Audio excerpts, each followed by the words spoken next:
très bien, Rose. Et je dis tout ça.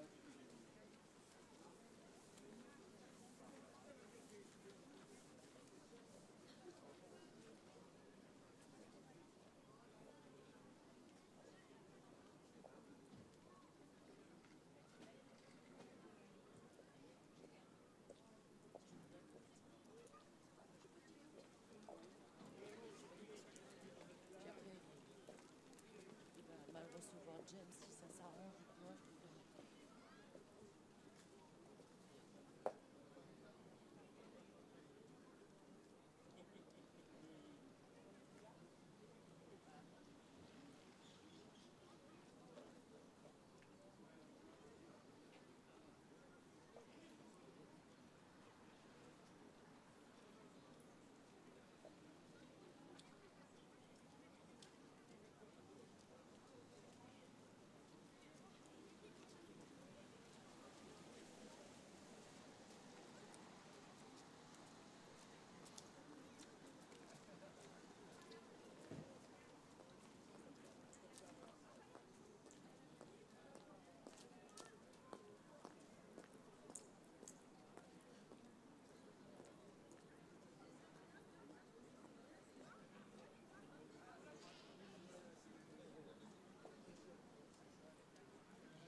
Mais tu n'hésites pas, tu me laisses la précaution de ma part.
Oui, donc vous faites votre discours, monsieur le maire, et après.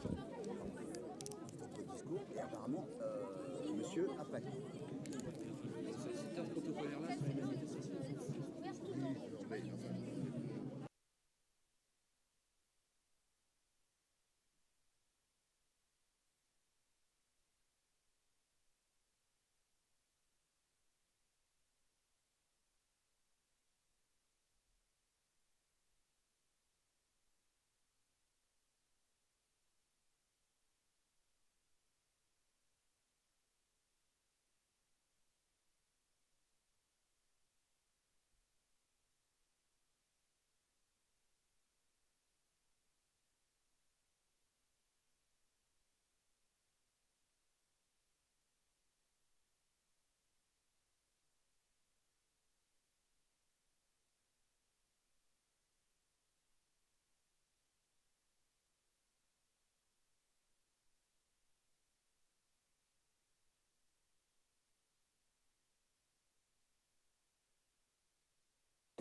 enfin.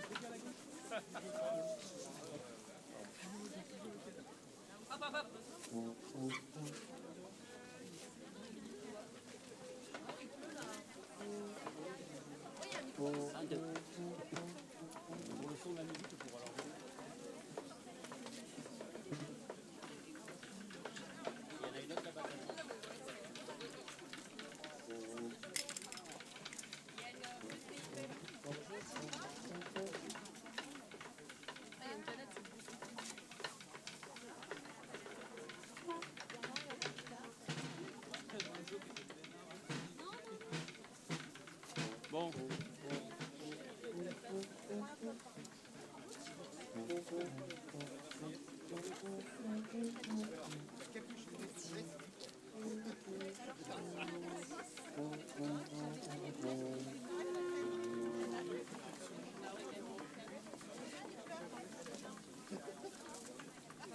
Ah bah elle est trop grande. Ouais, bien ça.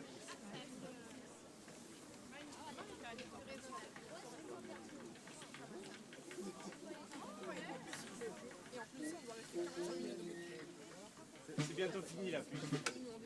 C'est qu'une averse.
Commémoration du 105e anniversaire de l'armistice de 1918. Le début de la cérémonie commencera par la remise officielle du drapeau des opérations extérieures de l'UNC Évry-Courcouronnes. À l'issue de cette cérémonie, nous allons assister à la remise de décorations aux policiers municipaux pour leur acte de courage et de dévouement. Garde à vous!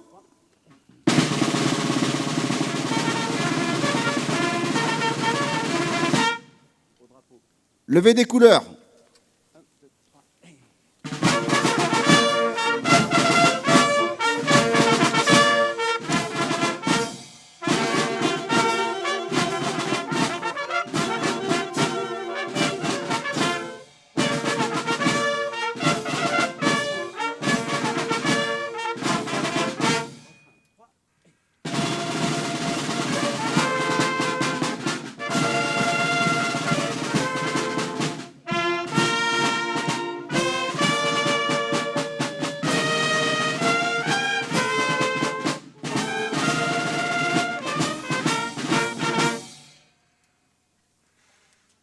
Repos. Remise de drapeau. Nous allons assister à la remise officielle du drapeau des opérations extérieures de l'UNC Évry-Courcouronnes. Garde à vous!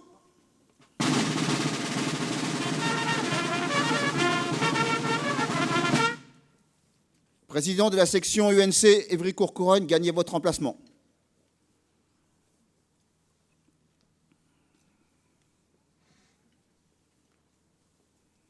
Ouvrez le banc.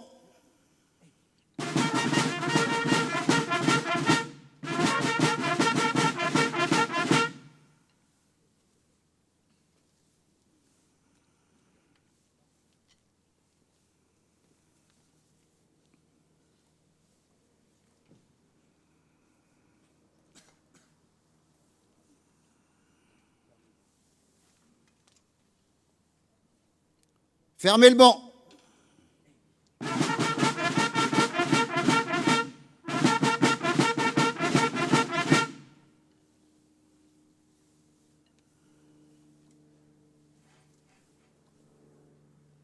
Repos. Lecture d'un poème 14-18 Feuilles meurtrières de Jacques Hubert Frougier par les enfants du CME.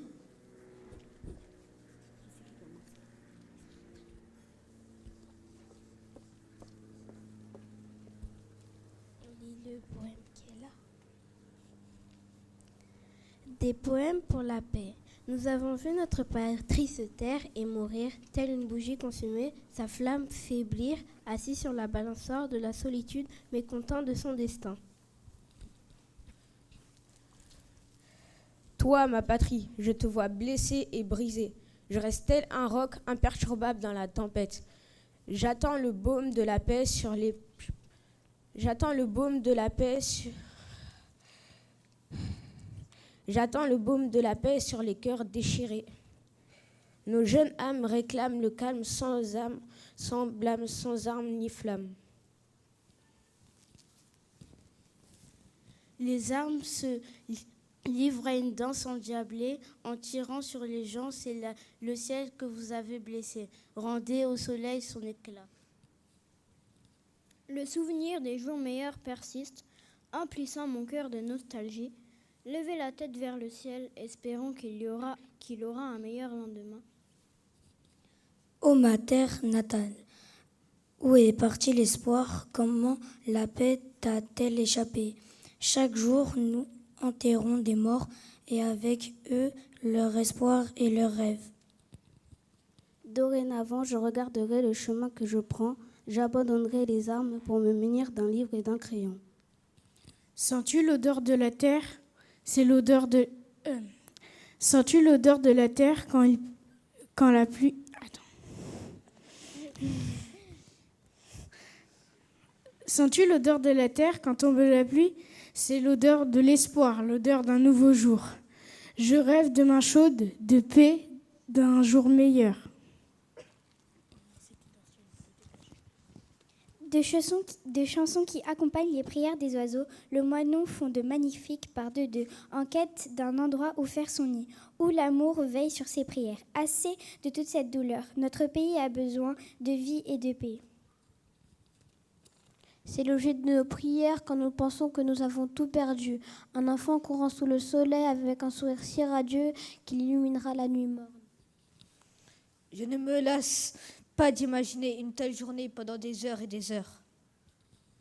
Chacun d'entre nous rêve d'une vie paisible et stable. La paix ne connaît pas le sang des hommes, des femmes et des enfants. La paix est ancrée dans nos mots, dans nos sourires, dans nos doigts qui ont bravé la douleur.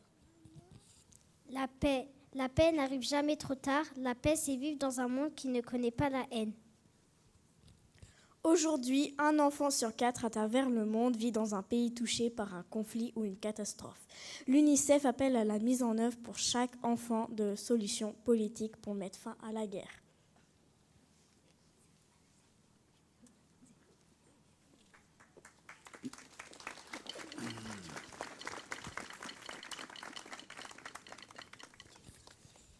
Lecture d'un texte par les enfants de l'association Les Ambassadeurs Juniors de la Paix.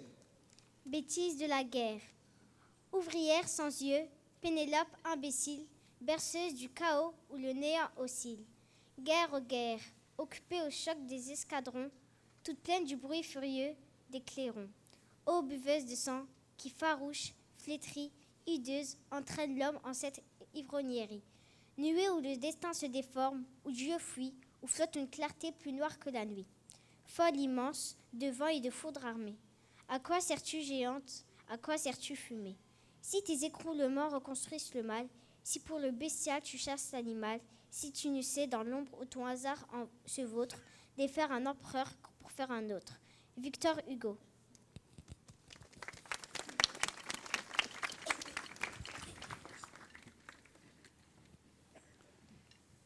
Garde à vous!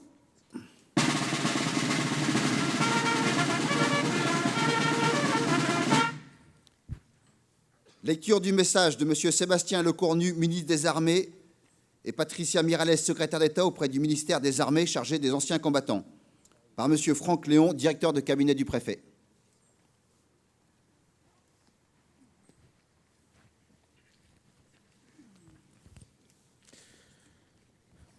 Le 11 novembre 1923, cela fait 5 ans déjà que dans la clairière de Rotonde, le maréchal Foch a apposé la signature sur la convention d'armistice. 5 ans déjà que Clémenceau a présenté l'armistice à la Chambre des députés, saluant l'Alsace et la Lorraine retrouvées, honorant nos grands morts qui ont fait cette victoire. Et, dans cette heure terrible, à l'appel du carillon des églises et des beffrois, dans le silence des canons qui se sont tus, coulent à travers tout le pays les larmes de soulagement et de fierté.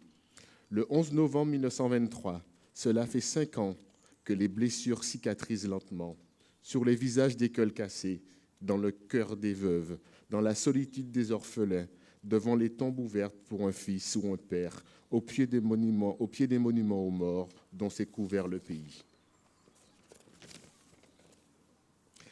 Les Français sont devenus des sentinelles de l'oubli. Le 11 novembre n'est plus seulement une date, c'est devenu le rassemblement de tout le Français.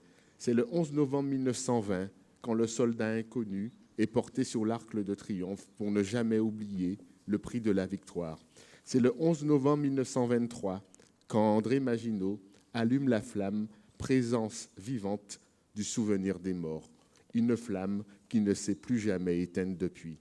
C'est le 11 novembre 1940, quand dans le désarroi des consciences, les lycéens et les étudiants de Paris font de la flamme un symbole de résistance. Quand chez nos compatriotes alsaciens et mosellans, coupés de leur patrie, la résistance s'organise. C'est le 11 novembre 1943, quand les résistants de l'Ain devancent la libération en défilant à Oyonnax. C'est aussi le 11 novembre 1944, quand la France retrouve le droit de célébrer la victoire. Alors, face aux noms inscrits sur les monuments devant lesquels nous nous sommes rassemblés, nous nous souvenons de tous les morts pour la France qui trouvent leur repos dans nos mémoires reconnaissantes. Nous nous souvenons de ceux de 14, de ceux de 40 et de 44, de ceux de 54 et de 62, de ceux de 83 ou de 2008 et de tous les autres. Nous nous souvenons de l'adjudant-chef Nicolas Latourte, du sergent-chef Baptiste Gauchot et du sergent-chef Nicolas Mazier. tous 3 morts pour la France en 2023. Le 11 novembre est dédié à tous ceux qui sont tombés pour défendre notre patrie, notre liberté, nos valeurs, notre sol, comme en opération extérieure. Le 11 novembre,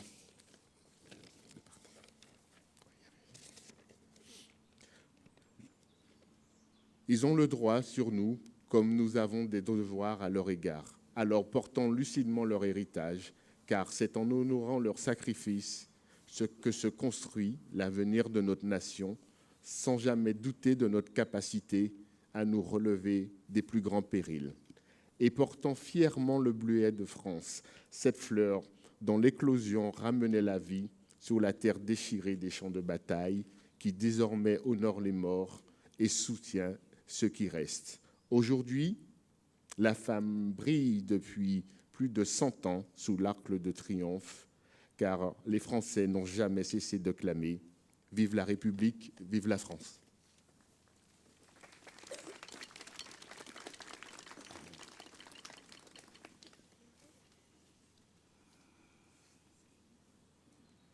Repos. Intervention de M. Stéphane Baudet, maire d'Évry-Courcouronnes.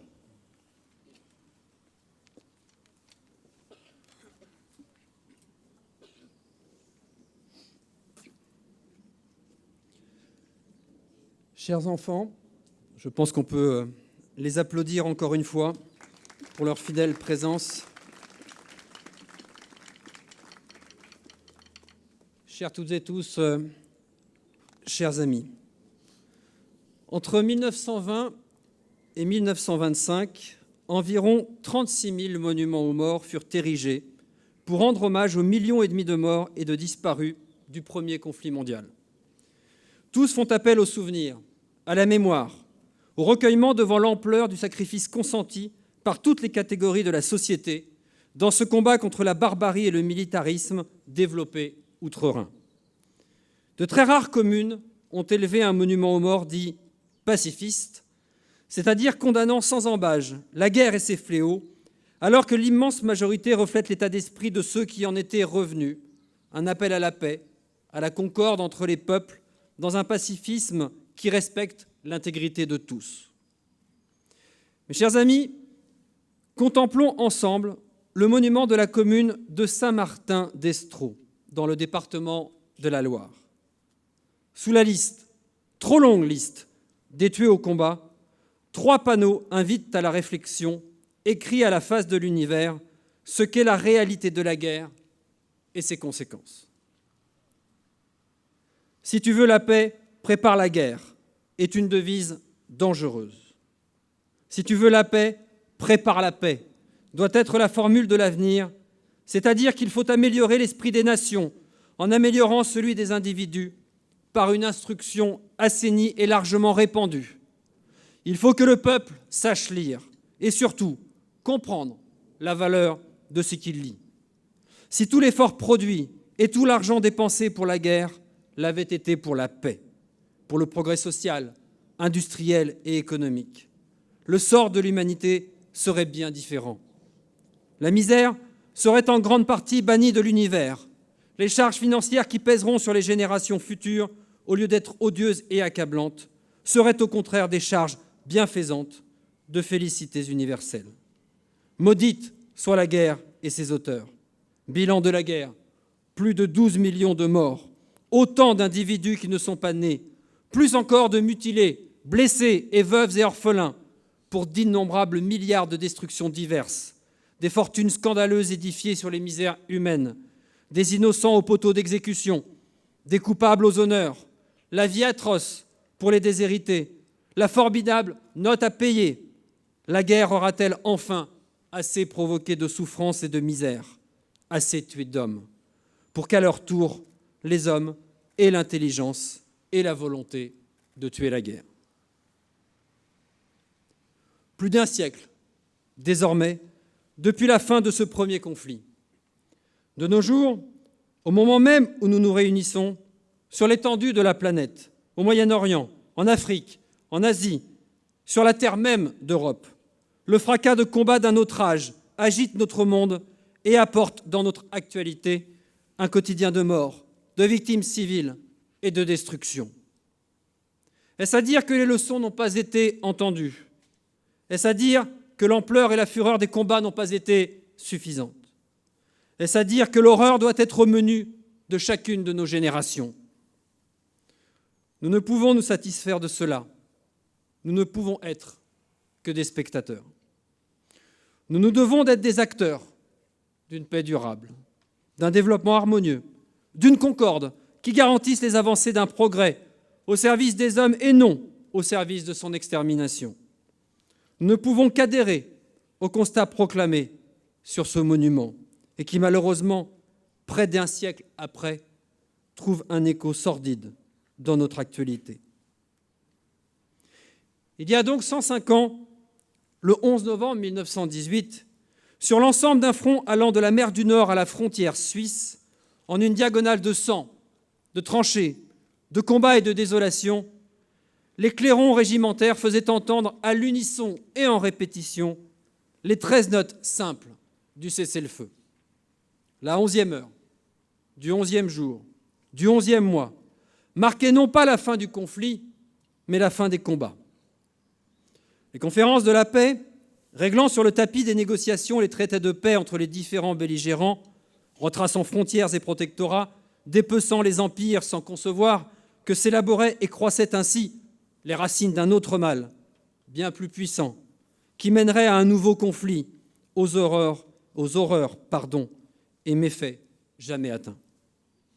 Pendant près de 5 années, en sus de l'ampleur des sacrifices humains qui allaient impacter sa pyramide des âges sur 3 générations, la France dut fournir un effort jamais atteint en matière industrielle, agricole, financière, tant pour soutenir l'effort de guerre que garantir à la population frappée de plein fouet par la mobilisation de millions d'hommes un quotidien qui n'ait pas à souffrir des conséquences de pénurie ou de manque.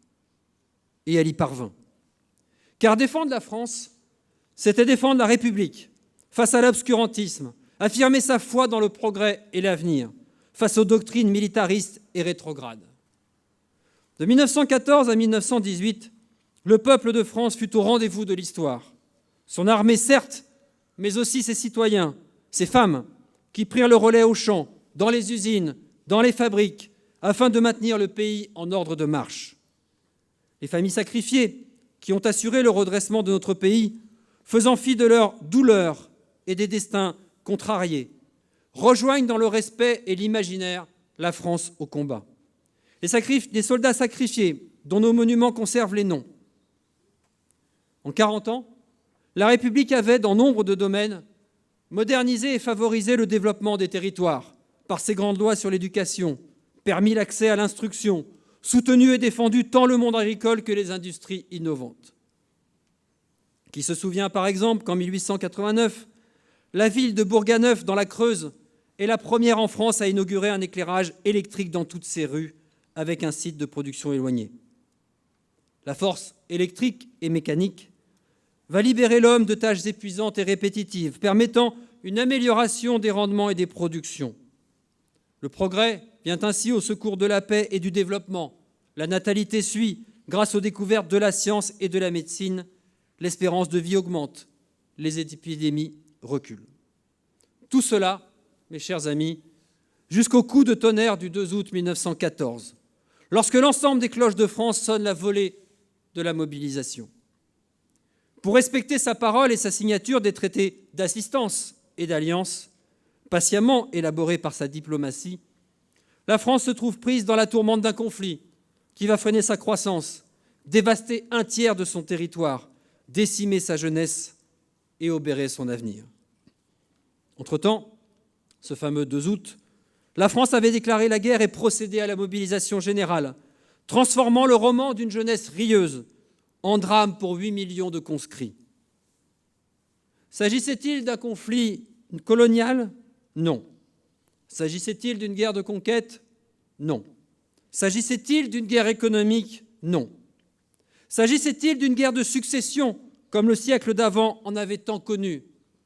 Non plus.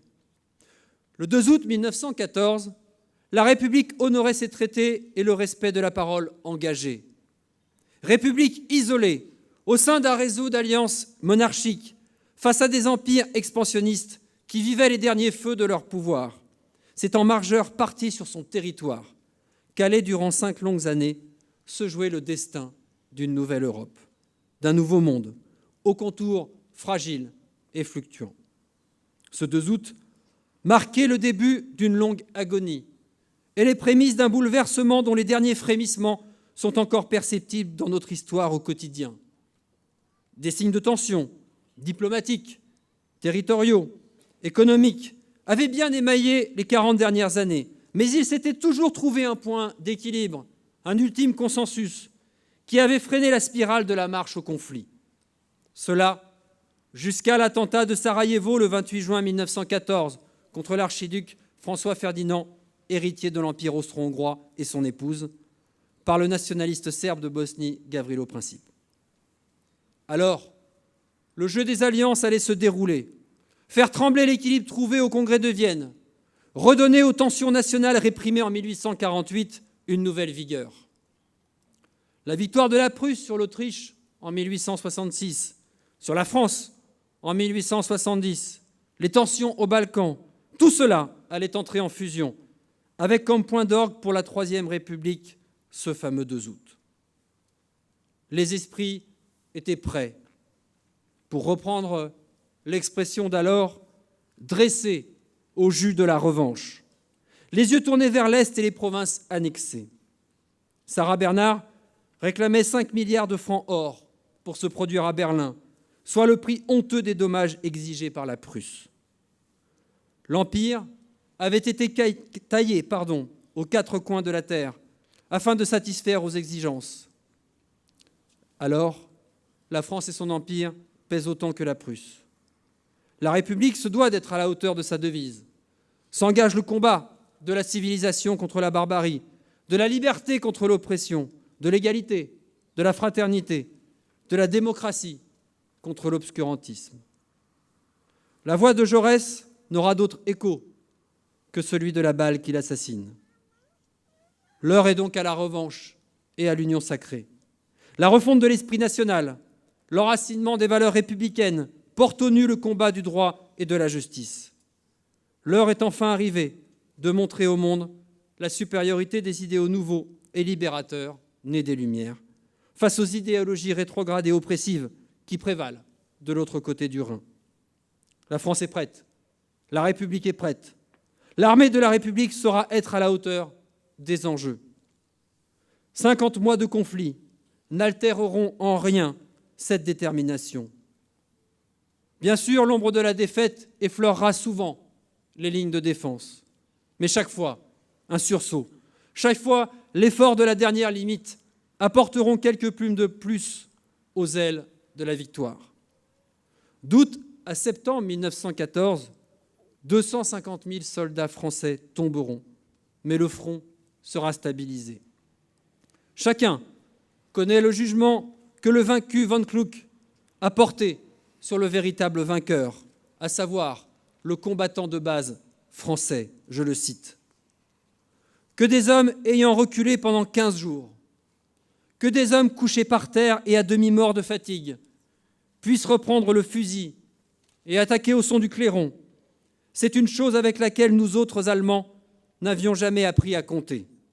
C'est là une possibilité dont il n'a jamais été question dans nos écoles de guerre. Là où négociations, accords diplomatiques, planification avaient échoué, ce serait donc sur les champs de bataille que ce nouveau monde serait porté sur les fonds baptismaux. Le prix, mes chers amis, nous le connaissons. Famille marquée à jamais, orphelins, plus de 4 millions de blessés, 1,5 million de morts rien que pour la France. Sans compter les ravages industriels et agricoles, un territoire martyr, lequel aujourd'hui encore emporte les stigmates. Gardiens, mes chers amis, nous sommes aujourd'hui de ce passé. Gardiens et polisseurs de cette mémoire dont nous sommes comme collectivité, comme citoyens, comme individus. Chacune et chacun peut en effet, dans son environnement, ses origines, se rattacher à la Grande Guerre. Ma propre famille, sans doute, comme les vôtres. Chacune et chacun est dépositaire d'une parcelle de cet effort consenti. Chacune et chacun se doit donc, à son niveau, d'y participer, de l'entretenir et de le transmettre. L'État, gardien suprême, a inscrit cette volonté comme priorité. Le 11 novembre 1918, au carrefour de Rotonde, 1,5 million de tués au combat confortent les émissaires français dans leur volonté de ne rien céder aux demandes allemandes, d'obtenir des réparations qui prennent en compte l'état de dévastation agricole, industrielle, mais aussi humaine dans lequel la folie guerrière a entraîné le pays. Dans l'encre de la signature, la mémoire vive des tués, sacrifiés, estropiés, disparus, qui ont porté, par leur sacrifice, la victoire de la France, mais aussi soldats venus de tous les horizons, tombés sur la terre de France pour que la liberté ne soit pas qu'un vain mot.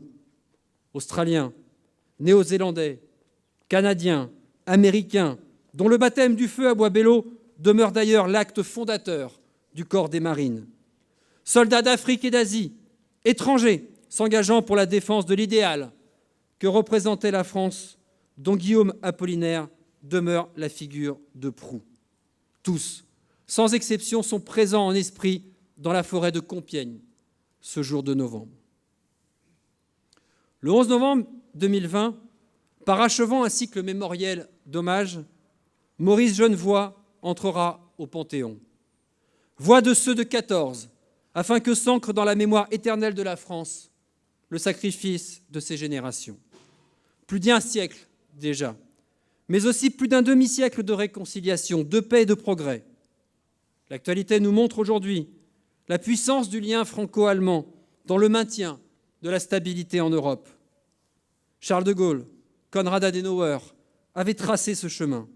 Il nous appartient, tout en le maintenant, de l'adapter à un monde dont la vitesse parfois surprend. Comme il nous appartient d'avoir toujours présent le souvenir des acteurs de ce conflit. Cette atmosphère, ce climat, il nous appartient d'en être et les gardiens et les passeurs, dans le respect dû à la mémoire et l'honneur de ceux qui donnèrent leur vie, afin que liberté, égalité, fraternité ne demeurent pas de vaines paroles. Alors que notre monde aujourd'hui se fissure et vacille à nouveau, face au bloc antagoniste qui se reforme entre nos démocraties et les régimes autoritaires, face aux religions, ou plutôt celles et ceux qui s'en réclament, qui tentent à s'affronter avec une intolérance exacerbée et grandissante, nous portons plus que jamais, individuellement et surtout collectivement, la responsabilité de maintenir cette exigence d'humanisme et de rassemblement autour de notre socle républicain et d'une chaîne d'union vertueuse qui refuse à la fois la fracturation de notre société et la haine de l'autre, en raison notamment de ses origines, afin que l'impensable ne puisse se reproduire et que ce combat, comme tant d'autres, mené au cours du XXe siècle, ne disparaisse pas dans un roman chimérique. Quoi qu'il en coûte, mes chers amis, chérissons le souffle de la vie et de la paix, plutôt que l'abomination de la guerre et de la mort. Aujourd'hui, jour de recueillement, d'hommage et de mémoire, à l'image du petit enfant réfugié dans le jupon de sa mère, sur le monument d'Équerdéville dans la Manche, proclamons que maudite soit la guerre et qu'une paix durable, active, soit notre avenir commun pour un développement harmonieux, partagé, dans le cadre d'institutions stables, porteuses du seul combat qui vaille, celui du bonheur. Je vous remercie.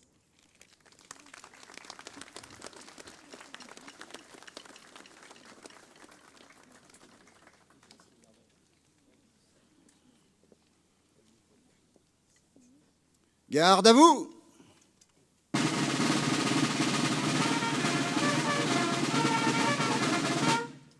Dépôt de gerbes. Gerbes des associations d'anciens combattants d'Évry-Courcouronnes déposées par M. Bernard Maudet.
Gerbe du conseil départemental, déposé par Madame Sandrine Chaumont et Monsieur Pascal Chatagnon.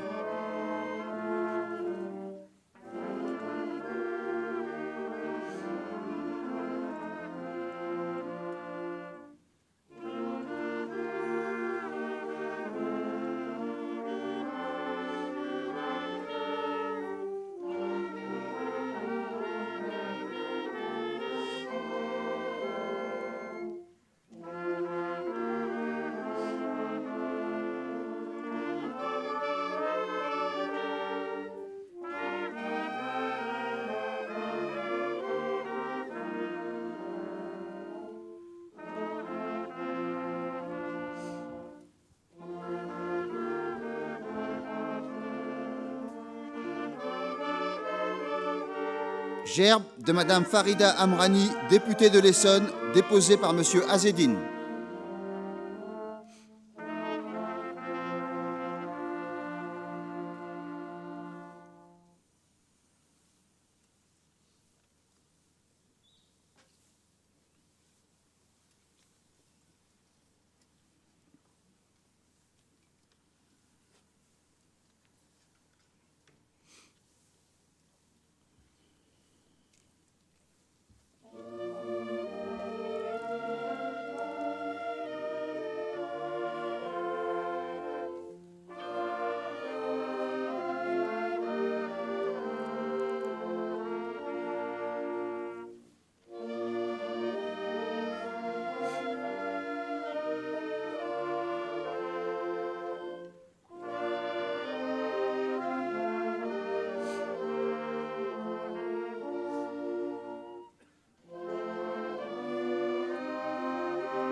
Gerbe de Monsieur Stéphane Baudet, maire d'Évry-Courcouronnes et son conseil municipal.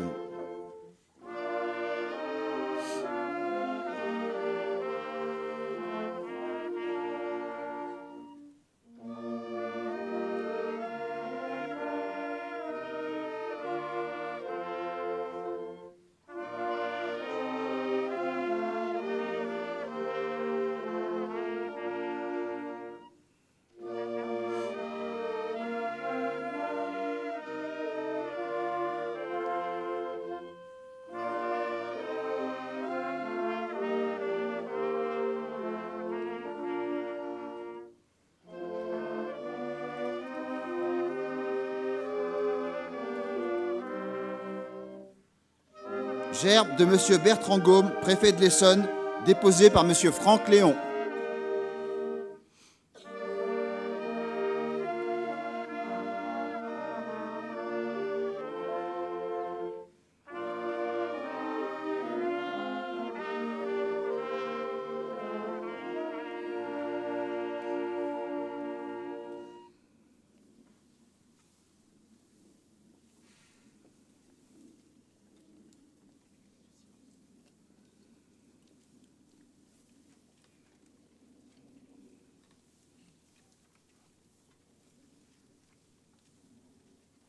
Sonnerie aux morts.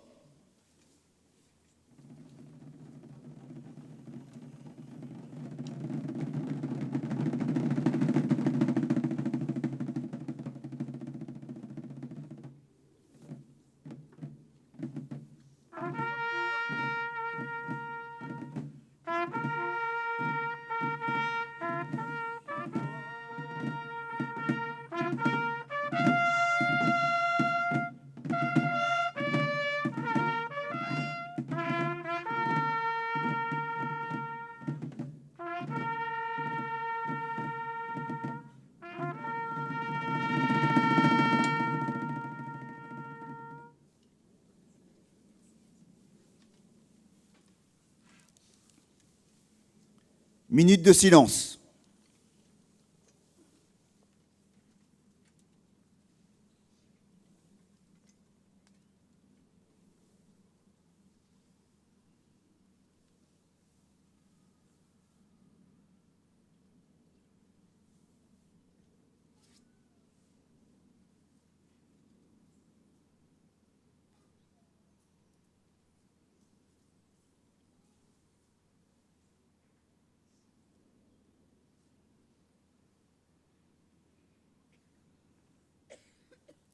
La Marseillaise.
Remise de décoration.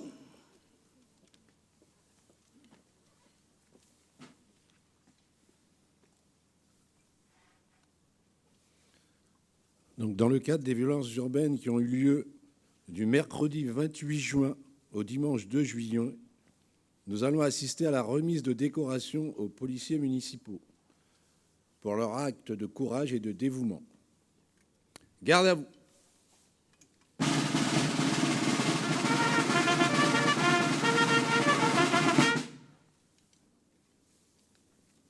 Récipiendaire et porte-coussin, gagnez votre emplacement.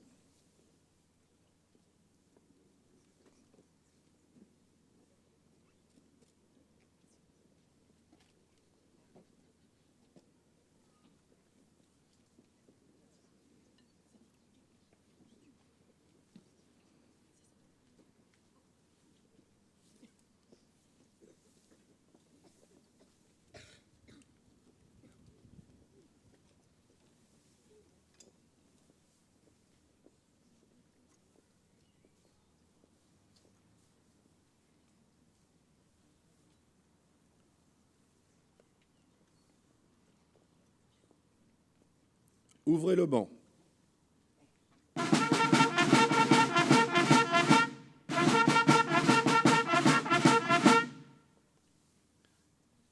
La remise des décorations est faite par M. Stéphane Baudet, maire d'Évry-Courcouronnes.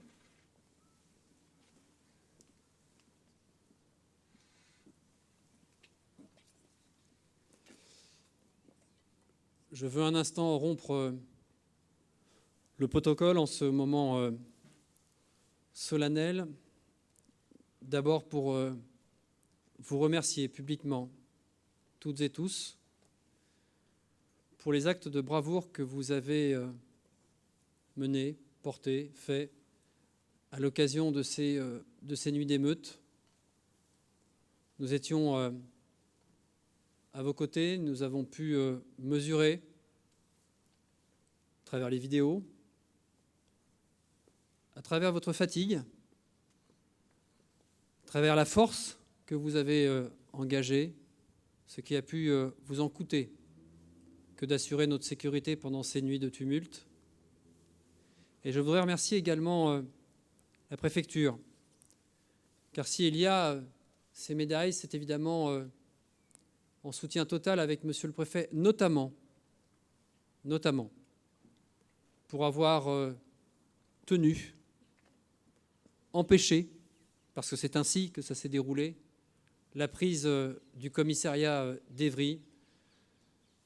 J'ai été, pour ma part, très marqué des rencontres qui furent les nôtres le soir, avant que vous repartiez en mission, à la fois sûrs des valeurs et de la mission que vous portiez, et en même temps, par nature, inquiets et conscients du risque que vous preniez pour nous toutes et tous. Je voulais juste vous dire combien nous sommes fiers de vous.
Fermez le banc.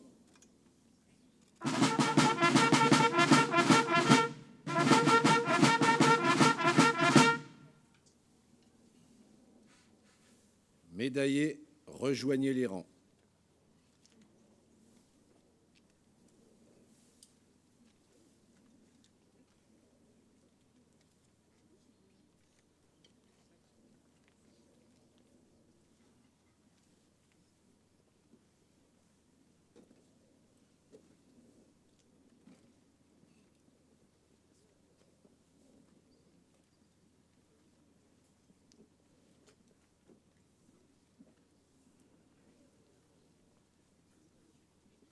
Repos.